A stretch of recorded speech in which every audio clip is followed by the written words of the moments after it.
এই যে সাদিকে কাম করতেছে ফ্যাক্টরিতে, বিশাল বড় ফ্যাক্টরি, হাদিদের ফ্যাক্টরি,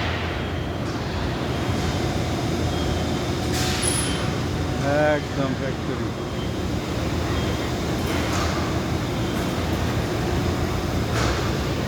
হ্যাঁ, কাজকর্ম কিরম চলছে? ওই বেড়াইতে গেছিলাম মইনুদ্দির ওখানে। হ্যাঁ,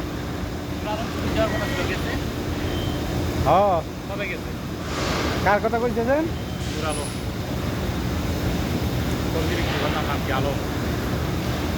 না, বসে রয়েছে, হিসাব দেয় নাই। কবে যাবে? দেয় নাই, ছুটি দিব পরে। কবে যাবে? আমার হিসাব বুঝাই দেয় নাই, ঈদের আগেই যাইবো, কি করে দেয় না, হিসাবও দেয় নাই, টাকার বলে সব কোম্পানির কাছে। ওখানে যাবে, আমার সকালে যাতে বলছিল। হ্যাঁ, আমার সকালে যাতে বলছিল। ফ্যাক্টরি, আলরাজি কোম্পানির ফ্যাক্টরি, সৌদি আরবে।